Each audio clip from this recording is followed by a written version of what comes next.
Hi everyone, it's Sue Plum here to share another scrapbook process video with you. Today's layout that I'm sharing is my fourth and final project for the month using the Kitaholic Kits April kit and mixed media add-on kit. Now for today's layout, I decided to focus on the simple stories, bunnies and blooms embellishments that were in the kit. Now, these embellishments have a decidedly spring and gardening type theme to them. So I had a look through my photos and I actually found these photos of one of my boys pictured with his homegrown strawberries. He was super proud of these strawberries that he grew, and these were the first ones that he had picked from his plants. So for this page, I decided to use one of the Studio Light papers as my background piece. So you can see that one there with the polka dots on it. It's got shades of blue, pink and purple. So I pulled out some coordinating pieces that I had left in my kit. So you can see that I've got that pink with the stars, I've got that blue with the diagonal stripe, and I also had that lilac coloured paper as well. And all I did was cut and tore these into a variety of sizes and then just stack them up to add layers on my background underneath where my photos were going to go. I didn't add any mixed media to this background at all because I thought that the pattern on it was sufficient, and I also planned to introduce my mixed media sort of in a different way on this page. So you can see I've stacked up the blue, the pink, the lilac, and I just went in then with a leftover piece of the teal paper because that tied into the colour of my son's shirt in the photos. Now, one of the other things that I also added into my layers, which is one of my signature things, is a doily. I had that pastel blue one there, which I thought worked really well behind the portrait-oriented photo. And then I had the landscape photo that was sitting to the left of it. So both of those photos were both printed 3x4 so that I could print them both off on one 6x4 and then just simply cut it in half. Now, I'd also popped up my photos with some cardboard behind them just to help separate them from the background. And I just stapled all of my layers to the page so that they wouldn't move around. Okay, this is what I was doing for mixed media on this page. One of the other things I found in my stash the other day, I had several floral cut files that I believe might have been some of the subscriber exclusives from back in maybe December, I want to say. I'm not quite sure. But when I cut these ones, they didn't quite cut very well. I was due for a change of blade on my silhouette. And so there were a few sort of raggedy edges and there were a few little detailed spots that didn't cut out that well. So these were actually reject ones. But rather than waste them, I decided to keep them. And I'm thankful that I did keep them because it allowed me to use them in the layers on this page. So I simply cut off a few of the raggedy bits that weren't any good. I cut them into several pieces. And then I used one of the Heidi Swap chalk inks that are included in this month's mixed media add-on kit. And that one there is a really nice sort of spring grass green colour. It's the only ink that I hadn't used so far this month. And I thought it would be perfect to make a watercolour out of and brush it onto these cut files so that I could have some green leaves poking out from behind my photos. Given that this was a gardening theme, I thought that would work quite well.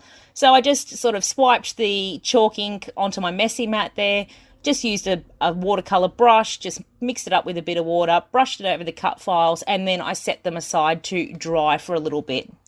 Now, one of the things you have to be careful with when you do watercolour cut files like this, depending on what cardstock you've used to cut them, I think I had just used an American Crafts one, so it wasn't really a heavyweight cardstock. They will get quite floppy when they are damp like that with the watercolour. They will come good once they dry out, but you will see for the purposes of this video that I couldn't wait for them to completely dry, and I actually ended up working with them while they were still wet, which was fine for what I was doing. But if you do have the time, I would advise just set them aside, let them dry completely before you go trying to tuck them into your layers. Okay, so getting back to what I am doing on the page here, I've got my two photos and I had that large title. Now, I knew from the outset that I was going to use that large title piece, which came from the Simple Stories Bunnies and Blooms, the Page Pieces pack, which has just got some ephemera pieces in it. And I knew I was going to use that as my page title. So once I had my placement figured out for my photos, I'd also put some frayed gauze underneath them just for some soft texture. I used some foam tape underneath the bottom half of that title just to make sure that I could raise it up to the same height as the photos. And then I was actually planning on sticking the top edge along the bottom of my photos, just so that it all sat up nice and flush together. Now, before I could go about sticking my title down onto the page, I wanted to get those cut files placed because they were actually going into the layers behind my photos. So you can see where I have opted for the placement of them. I've got one up in the top right corner. I'm going to run one out under the left edge of the left photo. And then I've actually tucked the third piece in under that torn edge of the pattern paper at the bottom there. And I really like the way that that pokes out from underneath there. And it also helps fill the gap where that teal paper stops as well. So as I said, I was working with these when they were damp, which made no difference to my page in the end. But if you do have the time, I would advise leaving them until they're completely dry. And that way you reduce the risk of tearing them or damaging them at all. So I'm now sticking my photos down using my Helmer 450 adhesive. It's nice and strong and it's good to go over the frayed gauze. I've got my title there, which, as I said, I've popped up with foam tape to allow it to sit up at the same height as the photos. And then once I had my title in place and it was time to start adding some of the embellishments, I started to dig through the Page Pieces pack, which has a number of die cut pieces in it. And I also had the Bunnies and Bloom chipboard stickers that you can see there. Now there's a few missing because I have used these on previous projects. So what I was doing is I was digging through and I was actually pulling out a lot of the gardening type pieces because I figured that I wasn't really going to have an opportunity to use these on another gardening page. Let's face it, we don't do many gardening pages around here, even though my son does love gardening. So I was just pulling out lots of the cute little icons that would work well. I had a little watering can. There was a little set of gumboots. There was also a little shovel and fork that I pulled from the chipboard pack. And I was just clustering those in around my photos just to enhance the theme of this page. Now, my apologies for the reflection on the photo there. That's just where my light had landed and I can see that it's a bit glary, so sorry about that. Yeah, digging through, I found a cute little seed packet, which there's actually a seed packet in the Page Pieces pack, and there was also a seed packet in the chipboard stickers pack. I ended up using the one from the chipboard stickers simply because it was a lighter green colour and it worked better with the colour scheme that I was going with. There were a few other little bits and pieces that I pulled from the chipboard stickers that were really cute. There was a little flower, there was a little ladybug, there was a little bird. And you will see that I've actually stuck one of the chipboard sticker hearts directly onto my photo. Now that was actually to cover up the fact that when my printer spat these photos out, it actually came out with a little ink blob in that spot. And rather than reprinting the photo, I knew there was nothing important in that area of the photo and I knew I could stick something straight over it, which is something that I like doing anyway. I like embellishing on space in my photos or covering up things in the background.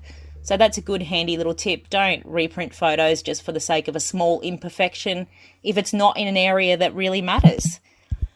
What else was I doing? Okay, so after I'd gone through and stuck all of these bits on, you can see that I've got that really sweet butterfly up the top there. I like the real sort of freeform look that this page had going for it.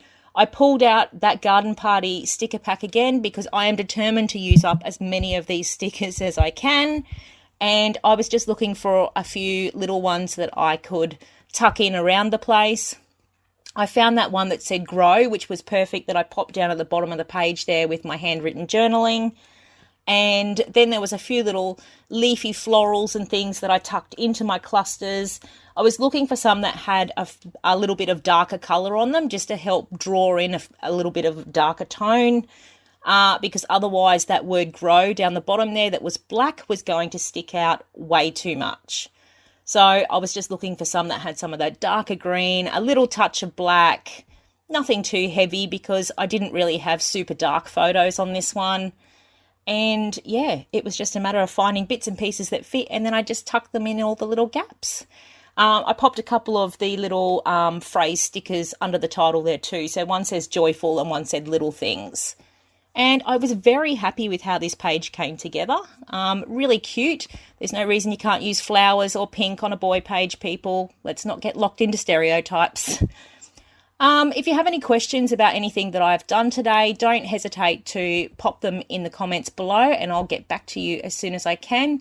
Thank you so much for watching. Don't forget to give me a thumbs up if you like what you saw, and I'll see you next time. Bye.